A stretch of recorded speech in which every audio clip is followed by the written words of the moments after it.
Jadi, ya mau nggak mau kita online lagi, nggak bisa offline hari ini. Tapi it's okay, nanti kita tetap belajar tentang PPN dan PPNBM ya. Tapi karena online saya mohon teman-teman agak pay attention dikit lah gitu. Nah, jadi bentar saya share screen dulu.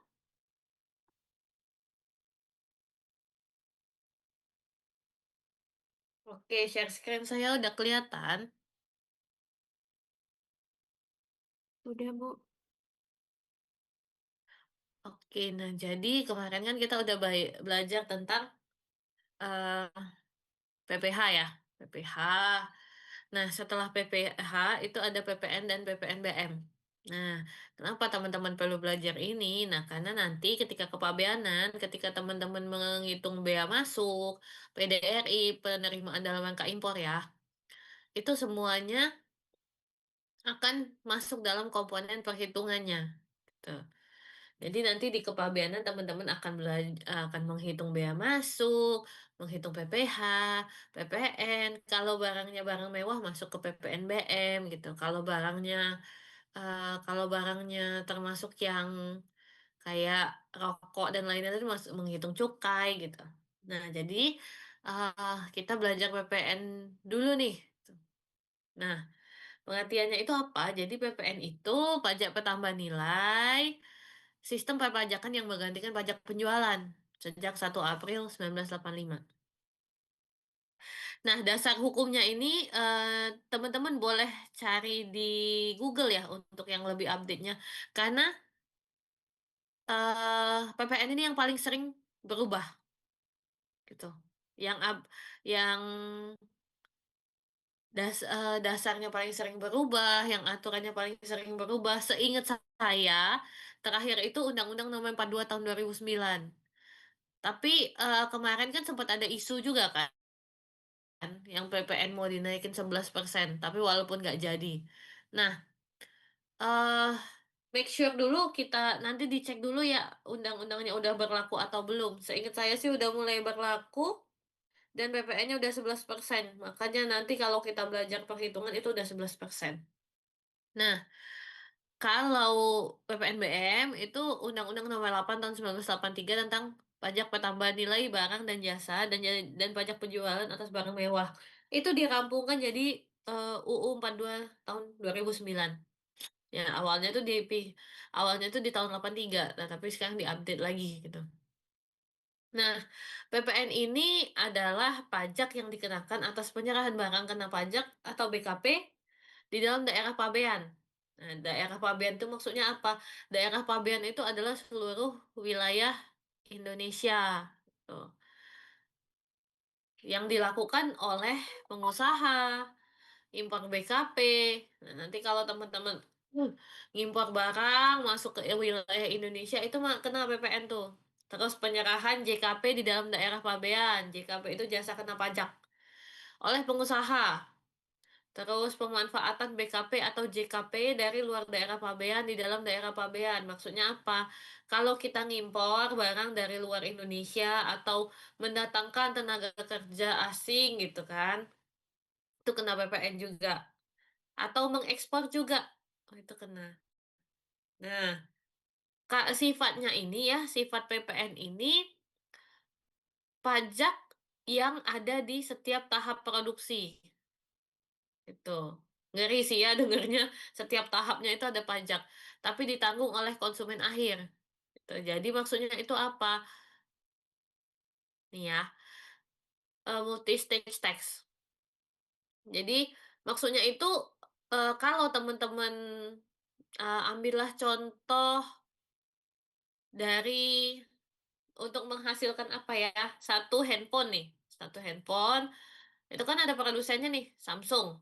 Tuh, Samsung itu kena PPN mulai dari LCD-nya, mulai dari komponen-komponennya gitu. Nah, nanti hmm, HP ini kan dijual di Erafone tuh. Nah, Erafone kena lagi PPN. Gitu. Nah, sampai ke tangan teman-teman, ya teman-teman yang nanggung PPN-nya. PPN yang bertahap-tahap itu teman-teman semua yang menanggungnya, tuh. Sedih ya, tapi ya mau gimana lagi, emang gitu sistemnya. Lalu yang ini sorry keloncat ke-skip ya, yang karakteristik PPN yang pertama itu pajak objektif. Pajak objektif itu artinya apa? Jadi, pengenaan PPN itu didasarkan pada peristiwa ekonomi objektif, gitu. Bukan status pembayarnya. Jadi, mau teman-teman udah kerja, belum kerja, udah punya NPWP, nggak punya NPWP, kalau teman-teman beli HP, itu tetap bayar PPN. Kalau teman-teman beli, apa ya, beli, ya apapun lah itu. Tetap teman-teman tetap kena PPN, karena yang dikenakan PPN itu barangnya, bukan teman-temannya. Kalau PPh kemarin kan yang dikenakan eh, importirnya, importir atau eksportirnya, ya kan? Nah, jadi tergantung statusnya. Nah, kalau misalnya PPN ini yang dikenakan itu barangnya, tuh. Jadi walaupun teman-teman masih mahasiswa belum kerja juga tetap bayar PPN gitu. Nah, lalu menggunakan mekanisme pengkreditan. Nah, maksudnya apa mekanisme mekanisme pengkreditan itu? Jadi dalam PPN ya, PKP PKP atau pengusaha kena pajak ya, mengkreditkan PPN. Nah, jadi eh, sistemnya itu PKP PKP ini kan dikenakan PPN nih di proses produksinya ya. Nah, nah itu dikenakan ke produknya itu. Jadi yang disetor itu selisihnya. Jadi gini, saya gambar, saya coret-coret dulu.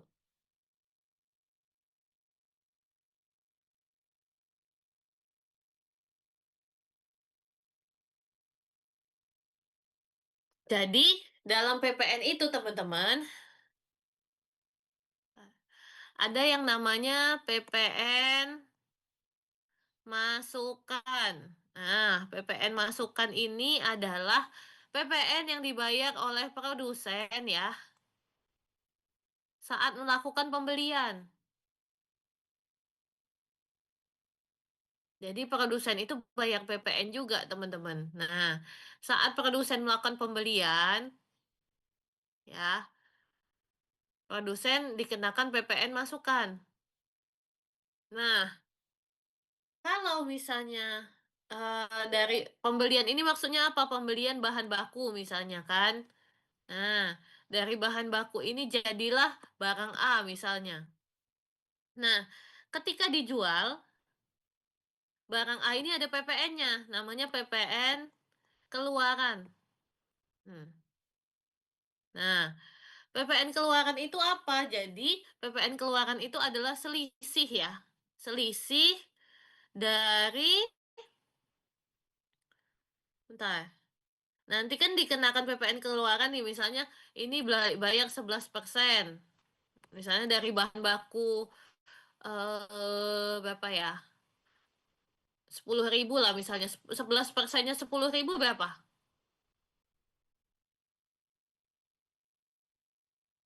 Coba teman-teman kalkulatornya.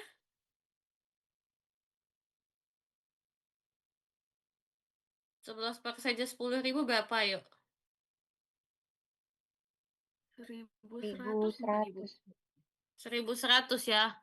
Nah, 1.100. Nah, ini PPN yang dibayarkan produsen untuk pembelian bahan baku. Nah, udah tuh. Bahan baku bla bla bla bla bla bla, jadilah barang A. Barang A misalnya harganya jualnya 100.000. Ya. 11%-nya 100.000, 11.000 berarti kan? Gitu. Nah, yang disetorkan, jadi misalnya Ayu nih, Ayu beli barang A ini, kena PPN 11.000. Tapi nanti yang disetorkan oleh produsen, ya, yang disetorkan oleh produsen itu bukan 11.000 ini, tapi selisih ini. 11.000 dikurang 1.100, jadinya berapa? 10.000, berapa sih? Bentar, saya keluarin kalkulator juga. 11.000 dikurang 1.100. 9.900. Nah, 9.000 9.900 gitu. Jadi, produsen nggak bayar pajak di sini, nggak bayar PPN di sini, tapi bayar PPN-nya ini. Yang disetor tuh ini, selisih atas PPN masukan dan PPN keluaran, gitu. Jadi produsen nggak perlu bayar PPN, cuma dikenakan ke kalian sebagai konsumen dan dikurangi selisih PPN yang mereka bayarkan saat proses produksi. Itu. Sampai sini paham? Paham, Paham Bu. atau bingung? Paham? Paham, Bu. Oke. Kita kalau paham, kita lanjut ya. Nah, selanjutnya karakteristik selanjutnya itu adalah merupakan pajak atas konsumsi dalam negeri. Maksudnya itu apa? Jadi, PPN itu dikenakan sistemnya itu ya, di teritorial. Jadi, dikenakan di negara tempat jasa dikonsumsi, bukan di produksinya. Nah, kenapa? Karena tadi sistem emang apa karakteristiknya adalah pajak yang sifatnya teritorialisme. Jadi, kalau misalnya nih, teman-teman, jadi yang dikenakan itu bukan proses produksinya, tapi proses konsumsinya. Kalau misalnya teman-teman menggunakan hmm, barang dari Cina, walaupun tapi kan Bu produksinya di Cina, tapi kan teman-teman konsumsinya di sini, gitu. Makanya teman-teman tetap kena PPN. Nah, kalau misalnya kayak ekspor nih, ekspor teman-teman produksi di sini kan, produksi-produksi tapi dikirim ke luar negeri. Nah, konsumen teman-teman di luar negeri itu nggak bayar PPN. Karena barang yang diekspor tadi kan dikonsumsinya tidak di Indonesia, gitu. Nah, selanjutnya adalah merupakan beban konsumen akhir. Karakteristiknya seperti yang saya jelaskan sebelum-sebelumnya tadi. Yang bayar PPN ini adalah konsumen yang beli end produknya, yang beli barang jadinya, itu yang menanggung PPN sepanjang proses produksinya.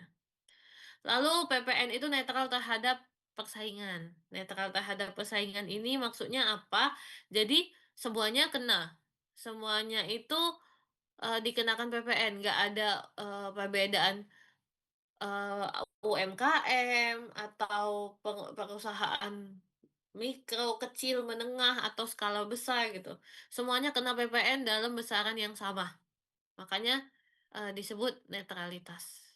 Tuh. Kalau destination principle ini sama, sama kayak ini pajak atas konsumsi dalam negeri. Nah, ini teman-teman bisa baca di undang-undang ya. Jadi objek PPN itu ada di pasal 4, pasal 16C dan pasal 16D. Kalau di pasal 4 itu penyerahan BKP di dalam daerah pabean yang dilakukan oleh pengusaha. Berarti maksudnya apa? Seluruh transaksi jual beli. Sederhananya gitu. Lalu impor BKP gitu. Impor BKP itu eh impor barang. Lalu penyerahan JKP di dalam daerah pabean yang dilakukan oleh pengusaha. Penyerahan JKP itu kayak teman-teman nawarin jasa lah. Jasa yang di Indonesia. Lalu eh pemanfaatan BKP tidak berwujud dari luar daerah pabean. Maksudnya apa? Kayak pemanfaatan BKP tidak berwujud dari luar daerah pabean di dalam daerah pabean itu kayak misalnya lisensi gitu, franchising gitu. Kalau teman-teman franchise Mixu misalnya, franchise-nya di Indonesia itu kena PPN itu. Walaupun Mixu asalnya dari Cina. Gitu. Karena teman-teman memanfaatkan franchise-nya itu, hak franchise-nya di Indonesia. BKP tidak berwujud ini apa contohnya? Contohnya IPR, Intellectual Property Right, hak cipta, ya kan? Hak cipta, hak, apa lagi ya? Hak paten, gitu. Pokoknya HKI lah. Terus bisa jadi lisensi, terus franchise, nah itu.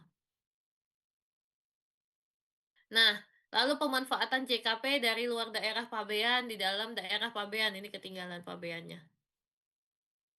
Nah, pemanfaatan JKP dari luar daerah pabean di dalam daerah pabean maksudnya apa? Kalau teman-teman punya PT, terus PT-nya mendatangkan TKA. Nah, maka dikenakan PPN juga nanti di proses produksinya.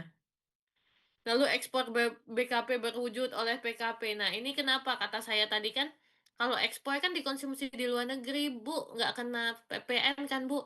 Iya, konsumennya nggak kena PPN. Tapi pengusahanya kena PKP. Pengusaha kena pajak. Tetap bayar PPN jadi. Dan sistemnya mereka membayar PPN yang dipakai di barang produksi mereka. Gitu. Ini juga ekspor JKP oleh PKP. Gitu. Karena tadi PPN ini kan multi stage tax. Jadi di setiap tahapan produksi itu ada pajaknya. Nah, kalau di pasal 16C ada kegiatan membangun sendiri yang dilakukan tidak dalam kegiatan usaha atau pekerjaan oleh orang pribadi atau badan yang hasilnya digunakan sendiri atau digunakan pihak lain. Coba ada yang bisa jelasin nggak maksudnya apa nih? Pasal 16C, objek pasal 16C ini maksudnya apa?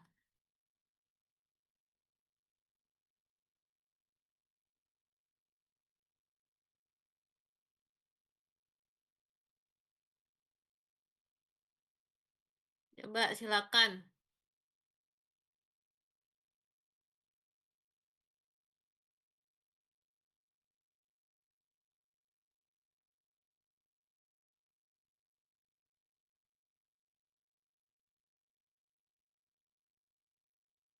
Ayo, siapa? Menurut kalian aja.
Saya Bu, Ya, ada yang bisa jawab? Oke, Tia, silakan.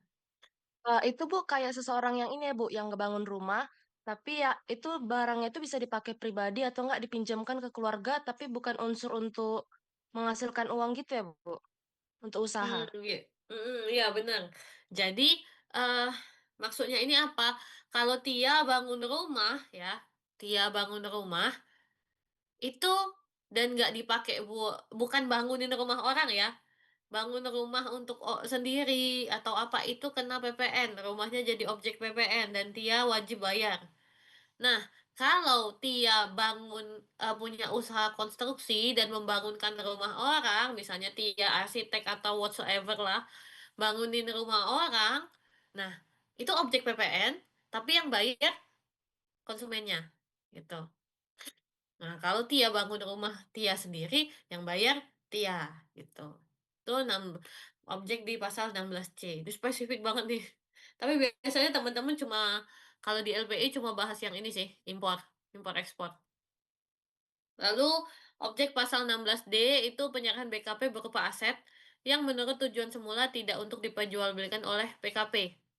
Kecuali atas penyerahan aset yang pajak masukannya tidak dapat dikreditkan karena tidak mempunyai hubungan langsung dengan kegiatan usaha, perolehan dan pembelian kendaraan bermotor berupa sedan atau station wagon merupakan barang dagang atau disewakan. Jadi, objek PPN juga nih, kalau misalnya sebuah perusahaan itu menjual asetnya, itu itu jadi objek PPN juga. Pengecualiannya kalau misalnya anggaplah mobil ya, mobil itu tidak terdaftar atas nama PKP. Itu nggak kena PPN untuk si PKP. Atau barangnya cuma disewakan. Nyewa, PKP-nya cuma nyewa gitu. Nah, eee, BKP ini, ada barang yang berwujud, ada yang nggak berwujud, tapi mostly berwujud dan sifatnya dapat yang bisa jadi bergerak, bisa jadi tidak bergerak. Kalau misalnya barang yang tidak berwujud, eee, ada peraturannya lagi, tuh. Kayak misalnya HKI itu beda lagi, PPN-nya. Lalu semua, kayak PPH kemarin ya, mendingan nginget apa yang nggak kena pajak, karena hampir semuanya dikenakan pajak. Nah, BKP di PPN ini juga gitu. Semua barang itu BKP, semua barang itu kena pajak kecuali ada pengecualiannya, tuh. Makanya, ada negative list namanya, tuh. Nggak diatur apa aja yang jadi BKP, tapi ada negative list, barang-barang yang dikecualikan dari BKP. Karena kalau teman-teman mau inget satu-satu itu ribet banget, wong hampir semuanya kena pajak kok. Beli remote aja kena pajak, beli baterai aja kena pajak, gitu. Jadi, di undang-undang ya diaturnya negative list. Nah, negative list-nya apa? Apa barang yang nggak kena pajak, gitu. Yang pertama, barang hasil pertambangan atau hasil pengeboran yang diambil langsung dari sumbernya. Nah, makanya makanya ini kaitannya ke hilirisasi ya. Makanya pemerintah kita itu sangat, mmm, mendukung hilirisasi, gitu. Karena, eee, untuk ekspor susah untuk mengenakan ekspor pada barang-barang hasil bumi mentah, gitu. Dan harganya juga murah di pasaran. Lalu barang-barang kebutuhan pokok yang sangat dibutuhkan rakyat banyak, ini non BKP. Maksudnya apa? Eee, in ini bukan ini ya, case bukan case kayak beras nggak kena beras nggak kena PPN dong, Bu, enggak, bukan gitu. Jadi, eee, dalam case barang-barang itu langka ya, dalam case barang-barang langka atau misalnya, beras mentah diambil langsung dari sawah, itu non BKP, gitu, ya. Terus kayak, apalagi, gandum gandum diambil dari ladangnya itu non BKP. Tapi kok teman-teman kok kalau kami beli beras kena PPN, Bu, gitu. Karena berasnya udah dikemas, gitu. Kalau udah melalui proses produksi, itu kena jadi BKP, meskipun proses produksinya cuma pengemasan aja. Sama, sorry, sama kayak yang hasil pertambangan ini. Kalau temen-temen datang ke smelter misalnya, smelter atau ke tambang nikel lah, temen-temen ngambil nikel itu langsung, itu nggak kena pajak. Tapi kalau nikelnya udah diolah, itu kena pajak. Lalu, kebutuhan pokok tadi juga. Kalau misalnya, apa ya, eee, daging lah, ngambil ayam langsung. Nah, itu nggak kena pajak. Tapi kalau ayamnya sudah dipak atau sudah masuk SNL, itu kena pajak, tuh. Lalu makanan dan minuman yang disajikan di hotel, restoran, rumah makan, warung, dan sejenisnya.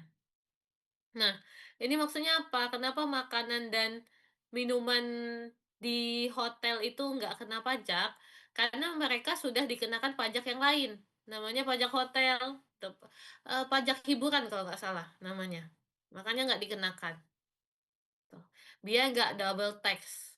Lalu uang, emas batangan, dan surat berharga. Kalau untuk uang nggak ada pajaknya, karena nanti akan menjadi sarana money laundry kalau misalnya uang uang juga dipajakin. Emas batangan ini sesuai harganya udah ada aturannya sendiri. Surat berharga tergantung suratnya. Kalau obligasi itu nggak kena PPN seingat saya. Lalu ada jasa kena pajak. Jadi hampir semua jasa itu kena pajak. Nah, negatif list-nya aja nih, yang non JKP itu apa, gitu. Yang pertama, jasa pelayanan kesehatan medis, itu nggak ada PPN-nya. Jadi kalau di rumah sakit itu nggak ada PPN teman-teman, yang ada PPN di obatnya. Itu, kalau di jasa dokternya itu nggak ada PPN. Coba deh teman-teman nanti kalau misalnya ke rumah sakit, lihat notanya, diliatin benar-benar itu kan biasanya kalau konsultasi, misalnya nih kalau spesial kan 150.000, udah 150.000 itu aja, nggak dikenakan PPN. Tapi kalau beli obat, obatnya kena PPN. Tuh. Lalu jasa pelayanan sosial, kayak panti itu nggak kena, yang gitu-gitu. Terus jasa pengiriman surat dengan perangko, jasa keuangan, jasa asuransi, jasa keagamaan, jasa pendidikan, jasa kesenian dan hiburan itu juga nggak kena. Guru itu nggak kena PPN. Teman-teman kalau bayar UKT kan nggak, untuk nggak ada PPN-nya. Ini bisa dibaca di ini ya, di undang-undangnya. Ini kalau yang teori saya overview aja karena kayaknya teman-teman kan eh bisa lah kalau teori. Paling kita akan banyak belajar di penghitungan apa DPP-nya gitu. Nah, PKP dan non PKP. Jadi setelah kita tentang BKP, tentang JKP, sekarang tentang PKP dan non PKP. PKP itu pengusaha kena pajak, non PKP itu non pengusaha kena pajak. Nah, PKP itu seluruh pengusaha yang melakukan penyerahan BKP atau JKP. Nah, yang nggak termasuk PKP ini apa? Yang nggak termasuk pengusaha kena pajak ini apa? Pengusaha kecil yang batasannya sudah ditetapkan dengan KMK. Ingat kan kemarin itu yang omsetnya di bawah 200 juta setahun. Itu kalau nggak salah ya. 200 juta atau 2 miliar lah gitu. Nanti kita cross check lagi. Nah, kecuali kalau usaha kecil tadi mau jadi PKP. Bisa kena PPN. Misalnya tadi kan, Pak, saya walaupun usaha saya kecil mau daftar jadi PKP, ya, jadi tetap bayar PPN konsumennya. Lalu, kalau non PKP, pengusaha yang tidak termasuk dalam PKP, non PKP juga tetap melakukan penyetoran PPN. Kalau melakukan penyerahan BKP dan JKP. Bedanya, mereka kalau misalnya kelebihan bayar PPN, nggak bisa dibalikin. Itu kalau non PKP. Nih. Kewajiban PKP itu apa? Melaporkan usaha, memungut pajak, menyetorkan PPN, melaporkan pemungutan, SPT, gitu-gitu.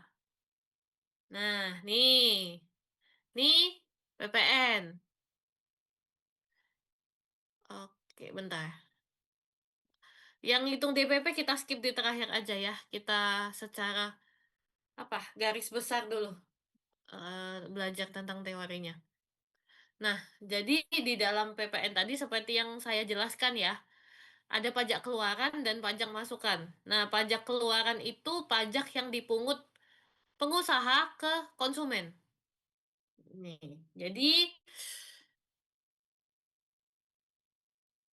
nah, pajak keluaran itu pajak dari produsen, misalnya produsen A, kan?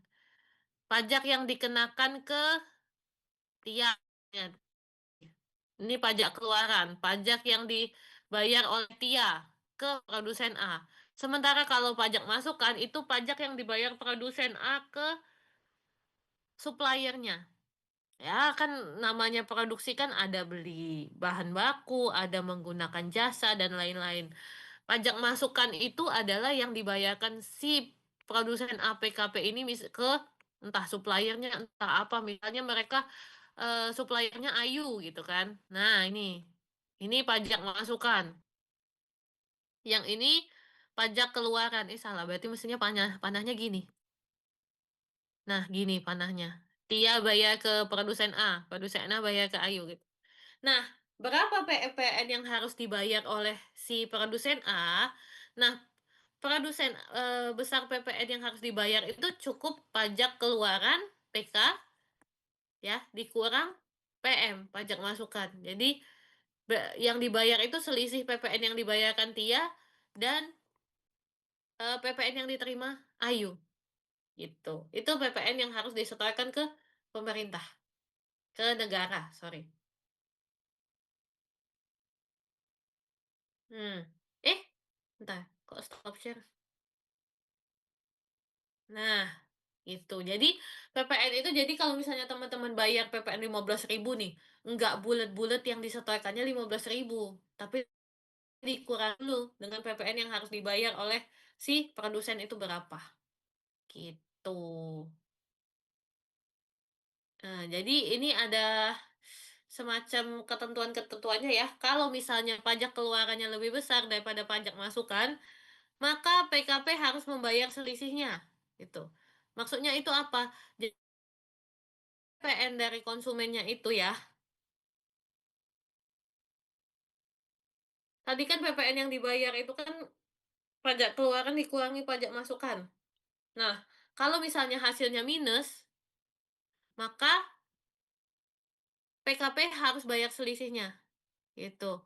Tapi kalau misalnya hasilnya lebih, plus, artinya pajak masukannya lebih besar daripada pajak yang harus dibayarkan produsen itu lebih besar dari pajak yang dia terima, gitu kan, berarti, dapat restitusi. Bisa minta dikembalikan, gitu. Tapi dikembalikannya di tahun pajak berikutnya, gitu. Bisa juga dalam bentuk diskon pengembaliannya. Intinya kalau hasil pengurangan ini minus, maka harus bayar selisih. Kalau hasilnya plus, maka dibalikin, gitu. Nih, ini pelaporan PPN bisa lewat, kalau sekarang Cortex ya, e-faktur di Cortex gitu. Nah, selanjutnya ada PPNBM. PPNBM itu pajak pertambahan nilai atas barang mewah, gitu.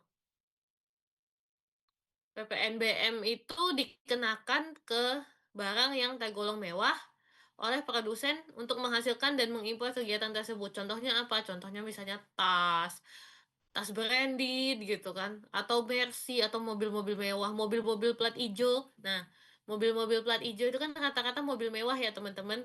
Kalau teman-teman lihat di jalan itu kata-kata sport car, Mercy, Tesla. Nah, itu kalau keluar dari in case misalnya mobil plat hijau itu bisa keluar dari Batam, itu kena PPNBM. Dan itu tinggi banget. Bisa sampai 40 sampai 80% gitu. Itu. Tapi karena kita FTZ, jadi mobil itu nggak kena. Tapi dengan syarat mobilnya nggak bisa dibawa keluar Batam. Itu. Itu mobil plat hijau itu. Nah, kenapa sih ada pemungutan PPNBM? Agar tercipta keseimbangan pembebanan pajak antara yang berpenghasilan rendah dan berpenghasilan tinggi. Ya memang kalau logikanya kan yang lebih kaya harus membayar pajak yang lebih besar kan. Nah, itulah kenapa ada PPNBM tuh. Dan ini juga untuk mengendalikan pola konsumsi agar kita tidak terlalu agar masyarakat nggak terlalu konsumtif dalam membeli barang-barang mewah. Ya, padahal kalau dilihat ya pejabat juga pakai barang mewah kan ya. Barangnya mewah semua malah kalau pejabat. Jadi ini saya nggak tahu sih ya kalau yang ini apakah benar-benar terwujud atau enggak sih alasan adanya PPNBM ini. Lalu untuk perlindungan terhadap produsen kecil dan tradisional gitu. Pengecualiannya apa? Ada pengecualiannya juga teman-teman. Ada negatif listnya juga PPNBM ini. Kendaraan bermotor yang digunakan pengecualiannya kalau misalnya kendaraan itu digunakan untuk ambulan, kendaraan jenazah, pemadam kebakaran, kendaraan tahanan, kendaraan angkutan umum misalnya. Tapi saya juga belum pernah ya lihat ada mobil jenazah pakai Mercy ya. Atau teman-teman ada yang lihat mobil jenazah pakai Mercy? Saya nggak pernah lihat sih kalau saya ya. Mercy itu sering dipakainya jadi mobil wedding setahu saya. Lalu kendaraan bermotor yang digunakan untuk tujuan protokoler kenegaraan. Maksudnya apa? Nah, jadi kalau teman-teman lihat ya, kayak presiden kita itu kan mobilnya mewah-mewah kan ya. Nah, itu nggak kena PPNBM ya teman-teman karena untuk protokoler kenegaraan. Itu. Makanya ada semacam model tindak pidana korupsi itu beli barang mewah tapi ditempelin plat merah gitu, biar nggak kena PPNBM. Dan itu banyak, pola seperti itu banyak terjadi. Tuh. Maaf ya kalau yang yang keluarganya ada yang pejabat, saya bukan mengkritisi itu, karena kan tidak semua pejabat seperti itu ya kan. Nah, lalu kendaraan bermotor untuk pengangkutan 10 orang atau lebih, termasuk pengemudi dengan motor bahan bakar cetus api atau nyala kompresi. Maksudnya ini apa? Jadi motor bakar cetus api itu diesel. Gitu. Diesel intinya mobil yang untuk mengangkut 10 orang atau lebih dan digunakan untuk kendaraan dinas TNI atau Polri. Itu mahal loh teman-teman. Mobil-mobil dinas yang kayak kalian lihat tank-tank baja itu yang mobil dinas polisi yang warna hitam yang suka dipakai untuk misalnya ada pokoknya ngangkut polisi banyak-banyak itu mahal. Harganya mahal banget. Kalau berdasarkan harga beli itu akan kena PPNBM, tapi karena dipakai untuk dinas TNI atau Polri nggak kena. Gitu. Lalu kendaraan bermotor yang digunakan untuk keperluan patroli TNI atau Polri. Nah, itu nggak kena juga. Intinya kalau dipakai untuk kenegaraan dan charity itu nggak kena. Oke, sebentar ya.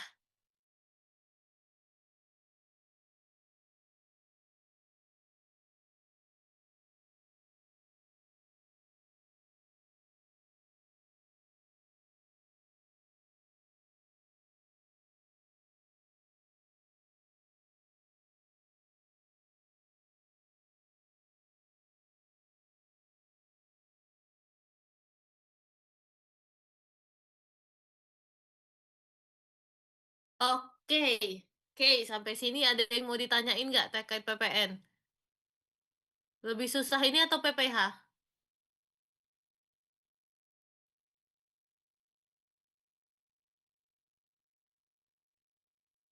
Kita belum ngitung sih soalnya. Ini ada yang mau ditanyain nggak? Kalau mau ditanyain, silakan tanyain dulu. Sebelum saya mulai penghitungan DPP, DPP untuk PPN.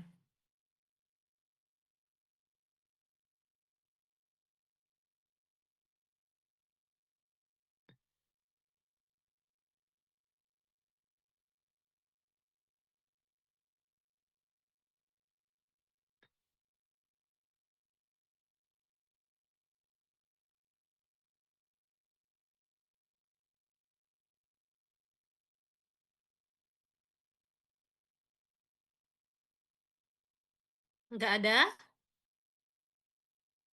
Oke, kalau gitu kita eh bentar, kita belajar ngitung DPP ya. Saya pakai whiteboard aja. Saya pakai whiteboard aja di sini ya teman-teman. Saya coret-coret di sini nggak apa-apa? Gak apa-apa, Bu. Atau mau pakai Excel? Kalau Excel, sebenarnya saya udah ini sih udah buat tugas untuk teman-teman. Tapi saya minta teman-teman ngerjainnya di Excel. Tuh. Kan udah belajar juga kan ya di aplikasi komputer bisnis ya, di AKB kan untuk penghitungan Excel. Jadi saya ya kayaknya bisa sih, harusnya bisa lah. Nah, tar, coba ya whiteboard dulu.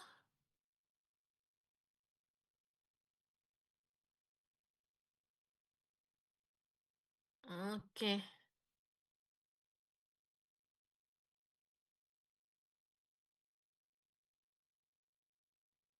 whiteboards. Oke, udah kelihatan? Belum, masih loading. Udah kelihatan?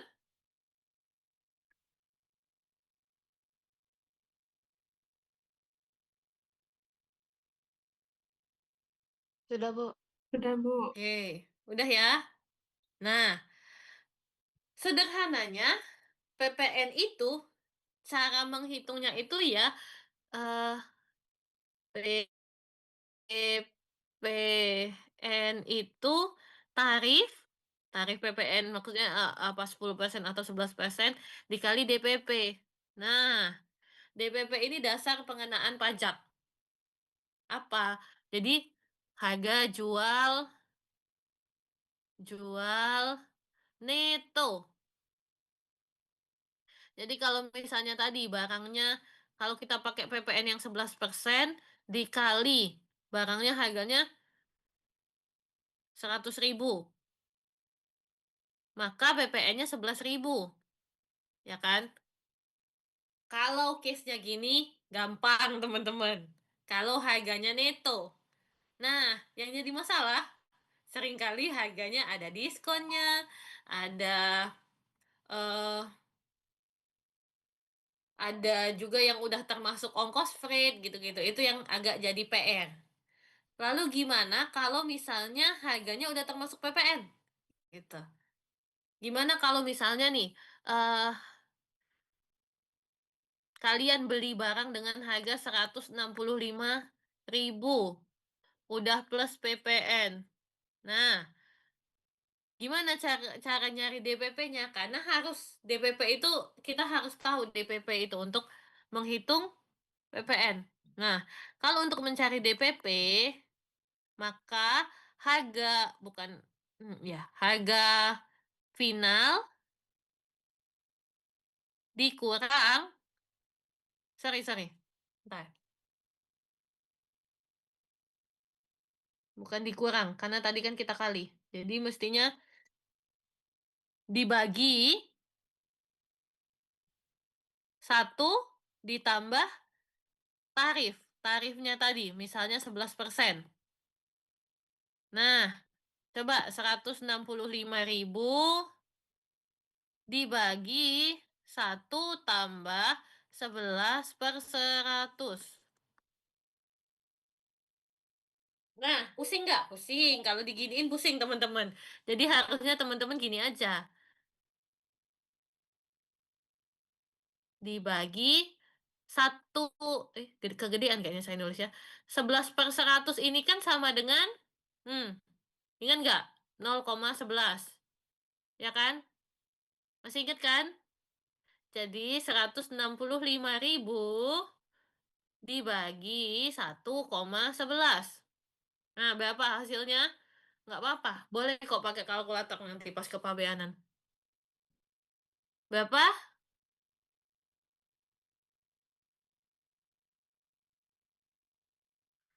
165.000 dibagi 1,11. Nah, 148.648.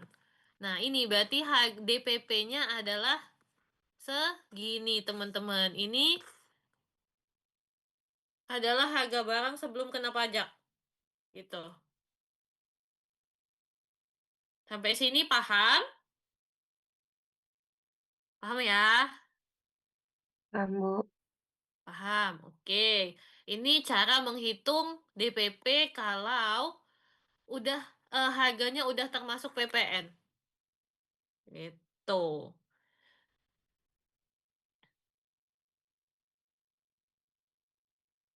Nah, kalau misalnya barangnya didiskon, terus gimana? Gitu. Misalnya tadi barang yang harganya 165.000 tadi karena ini lagi akhir tahun ya, Christmas diskon, diskon 10%, atau tadilah flash sale 12.12. Nah, jadi eh, cara menghitung PPN-nya adalah ini kita biasanya kan kalau misalnya barang diskon itu kan belum termasuk PPN ya. Jadi kita anggaplah 165.000 ini belum termasuk PPN.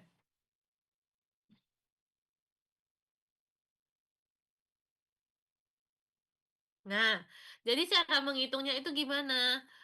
Harga plus diskon dikali tarif. Nah, harganya 165.000 nih, ya kan? Diskonnya kalau 10% berarti 16.500.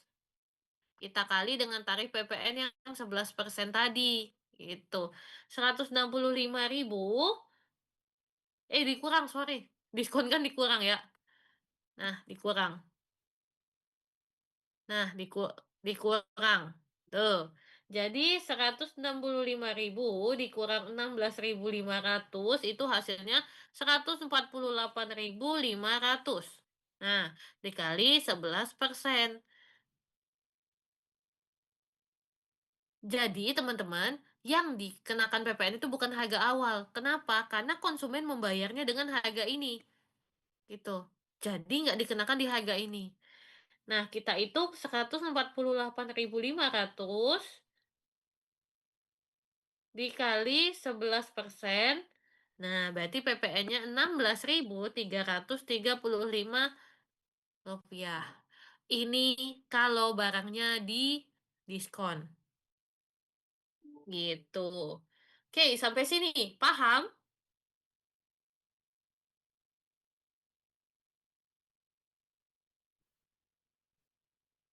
Paham? Bu, paham, Bu. Paham, oke. Alhamdulillah kalau paham. Ini soalnya agak susah juga kalau misalnya ngajar kayak gini, Zoom itu. Nah, selanjutnya ini adalah yang akan teman-teman paling sering temui kalau di LPI, apalagi di semester depan, kepabeanan. Kalau barangnya impor. Oh, impor BKP. Nah, kalau barangnya impor itu gimana? Nah, caranya ya, untuk mengetahui PPN adalah si saya pegang harus dipegang dulu screen-nya. CIF ditambah BM ya, dikali tarif, gitu. Nah, gimana jadi misalnya CIF-nya berapa? 10.000 US dollar, ya kan? Dengan bea masuknya 10%. Ini kita selesaikan yang ini dulu ya. Nih. Nah, jadi 10% dari 10.000 berapa? 1.000 kan? 1.000 atau 100 ya? 1.000 ya? 1.000, Bu. Nah, berarti kan CIF plus BM-nya itu 11.000 US dollar. Nah, kita kaliin dulu nih dengan kurs. Itu, dengan kurs. Anggaplah kursnya 15.000. Nah, jadi berapa? 11.000 dikali Seratus enam puluh lima 15.000. juta, Bu. Berapa? 165 juta, Bu. Nah, 165 juta. Nah, ini baru dikali PPN-nya tadi. Nih, 11%. Nah, berapa jadi Tia? PPN-nya? 11% dari 165 juta berapa? 18.150.000, Bu. 18.150.000. Nah, ini kalau mencari PPN dari BKP impor. Gitu.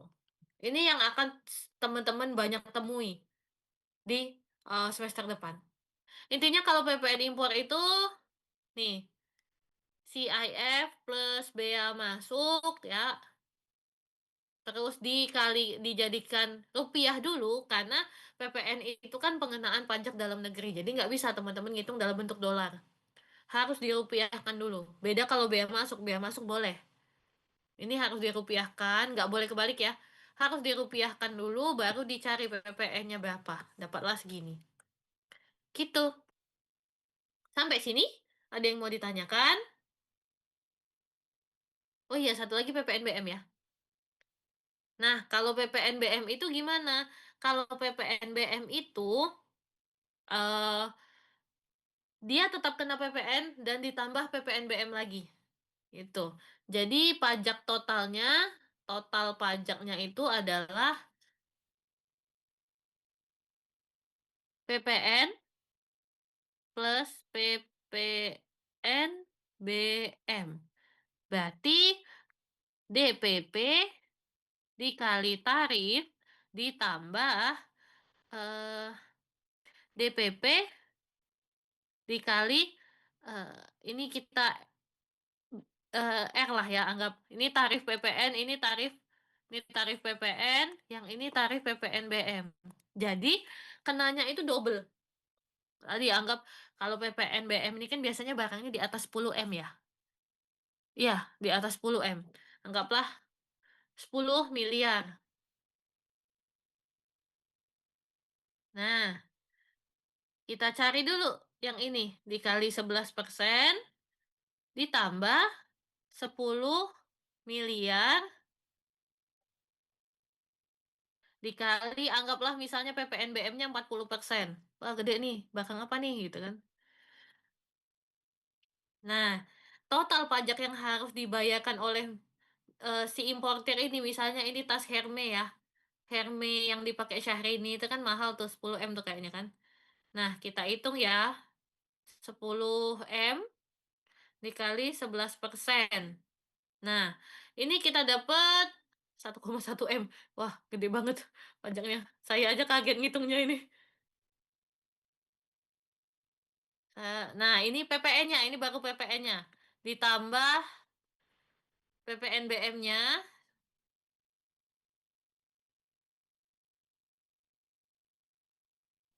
4 M.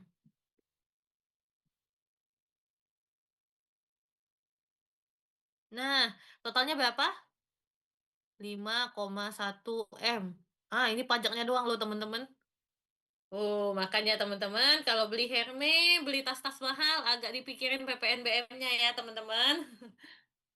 Nah, itu. Oke, sampai sini ada yang ingin tanyakan? Boleh, silakan. Kalau mau tanya, silakan. Kalau bingung, silakan ditanya. Ada tugas juga soalnya hari ini. Kalau yang tadi Ibu bilang harganya udah termasuk freight gimana, Bu? Harganya gimana? Yang udah termasuk freight tadi Ibu bilang. Oh, itu yang impor. Iya, Bu. Impor BKP ya. Kalau impor BKP itu, tadi teman-teman cari CIF-nya dulu. Cost Insurance Free kayak kemarin. Ya, cari cost insurance free-nya berapa. Terus sudah dapat, dikali BM, dikali bea masuk. Cari bea masuknya berapa. Nah, udah dapat bea masuk, hitung CIF plus bea masuk. Dapatlah DPP, dasar pengenaan pajak PPN-nya. Itu. Setelah ini baru dikali dengan tarif PPN-nya berapa. 11% kalau sekarang. Ini dapat baru PPN-nya. Gitu. Baik, Bu. Terima kasih, Bu. Oke, sama-sama. Oke, ada lagi?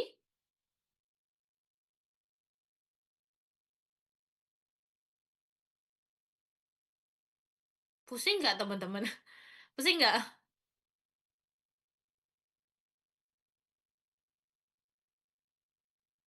Nggak kan ya? Saya berharap teman-teman bisa mengikuti sih. Karena ini penting banget buat semester depan. Oke, cukup? Oke. Kalau Ibu, cukup, mau nanya. silakan silakan.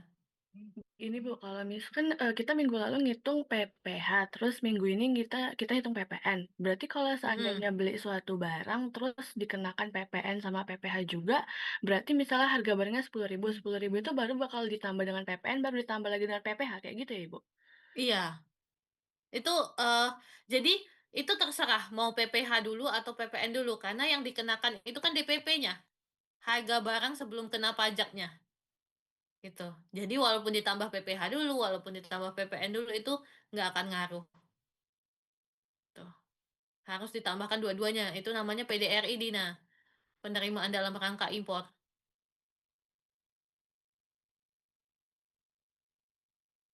oke?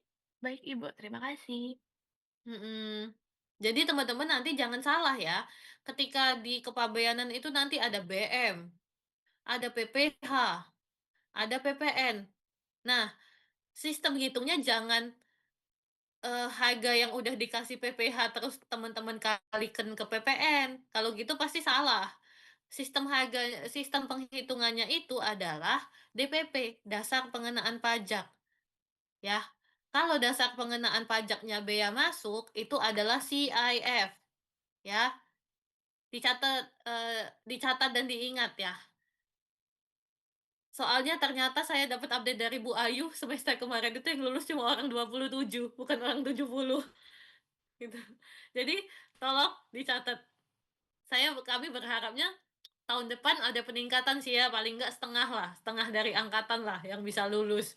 Padahal itu udah kami turunin, eee, standar apa, KKM-nya, batas kelulusannya, gitu.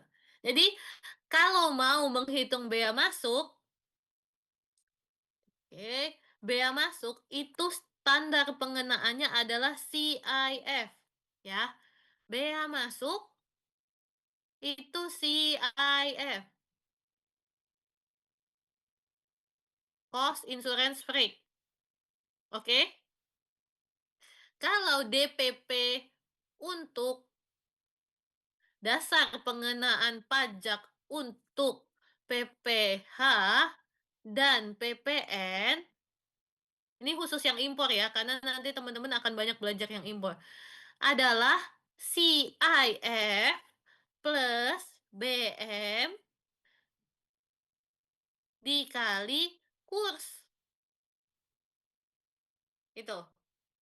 Kalau mau mencari PPH, DPP-nya ini. Mencari PPN, DPP-nya juga ini. Itu. Bukannya ini plus ini baru dicari ini. Bukan ya. Semua pajak dalam negeri, kalau bea masuk tadi kan pajak internasional ya. Semua pajak di dalam negeri, dasar pengenaannya adalah ini kalau untuk barang impor. Jadi kalau ngitung PPH, ya ini dikaliin tarif PPH-nya. Ngitung PPN, ini dikali hasil ini dikali PPN. Ngitung PPN BM, hasil ini dikali PPN BM. Gitu.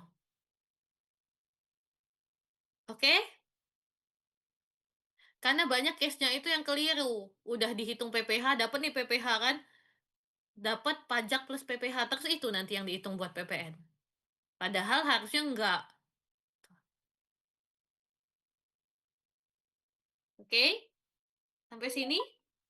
Paham teman-teman?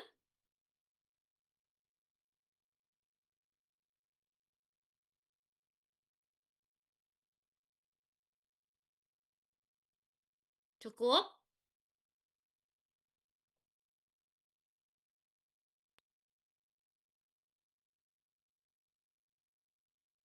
Oke. Kalau cukup, karena ada tugas ya, kayaknya ini saya cukupkan aja. eh Nanti akan lebih paham ketika udah mulai mengerjakan tugas. Nah, saya minta tugas yang kali ini udah saya upload di Learning, dan saya minta teman-teman ngerjainnya di Excel ya. Karena kita ini, ada masukan dari industri, terjadi krisis kemampuan menggunakan Excel di generasi kalian ini, gitu loh. Nggak tahu kenapa ya, gitu. Makanya tugas ini pakai Excel. Nah, nih ya, hmm, udah saya upload. Tugasnya dikerjakan secara individu dan dikerjakan dan dikumpulkan dalam bentuk Excel. Rumus perhitungannya harus bisa dilihat di formula bar Excel. Jadi ini saya cek satu-satu. Kalau teman-teman ngitungnya manual, pakai kalkulator terus baru diinput ke Excel, itu akan ada pengurangan poin. Ya, kalau pakai ChatGPT, ada pengurangan poin juga. Karena kalau pakai ChatGPT di kopas di Excel ketahuan, ada XX-nya. Oke? Gitu. Maksudnya menghitung di Excel itu gimana? Gini,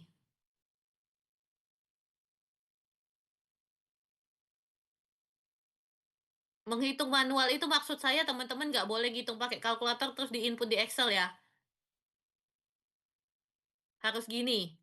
Jadi, misalnya, udah kelihatan kan Excel saya? Udah, Ibu. Udah, Bu. Nah, misalnya PPN 10%. Nih, dijadiin persentase dulu teman-teman. 10%. Nih 10% misalnya. Harga barangnya CIF-nya 10.000 US dollar.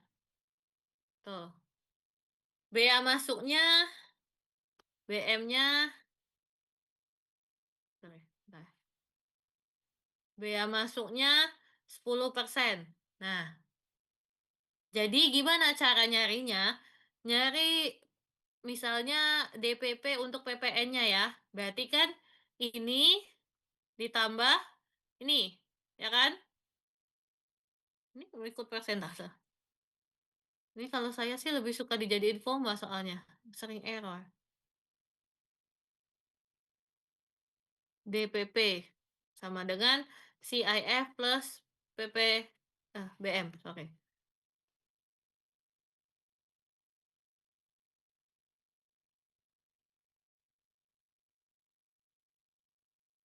Nah, CIF ditambah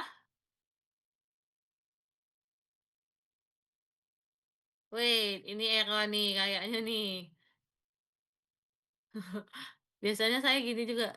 Ya udahlah kita gini aja. Ini nggak apa-apa juga kalau misalnya teman-teman ditambah, oh kan dikali dulu ya. Kita cari kalinya, dikali dulu, sorry. DPP itu kita cari BM-nya dulu berapa. Biaya masuknya itu berapa. Berarti ini dikali ini. Nah, dapat nih 1.000 kan? Itu. Lalu DPP-nya berapa? DPP-nya berarti ini ditambah ini. Ini, sorry. Hmm. Wah, ini error sih. Fix.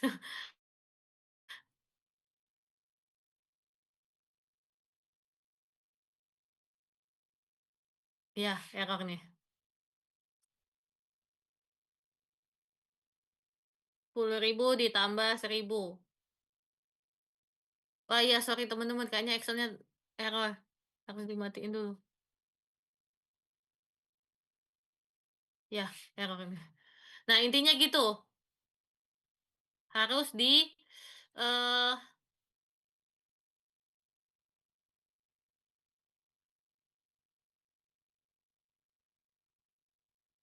nah, ya, berarti Excel yang kau ini error. Ini kita dapat DPP-nya, ya. 11.000 US dollar. Gitu. Dikurskan ke rupiah berapa? Berarti ini dikali 15.000. Tuh, nih hasilnya.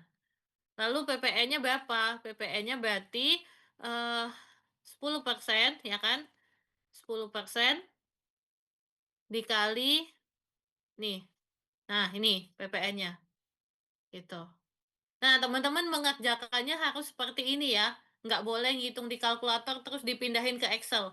Karena nanti akan saya cek satu-satu nih isi isi Excel-nya. Oke? Ya, Bu. Ini skill Excel itu saya termasuk yang tidak terlalu jago Excel sih, teman-teman. Saya cuma bisa yang basic-basic gini aja. Tapi itu dibutuhkan nanti kalau teman-teman bekerja. Saya juga nggak ya karena ini ya saya nggak ngajar SAP dan AKB jadi Excel saya juga basic-basic aja. Tapi kan nanti teman-teman akan kerja misalnya di bagian procurement, di bagian pengadaan atau apalah itu procurement pergudangan itu. Pergudangan, procurement itu perlu. Skill Excel itu sangat-sangat perlu. Ya, masa teman-teman mau nginput data bebendel-bendel itu manual kan? Gitu. Oke, sampai sini ada yang mau ditanyakan?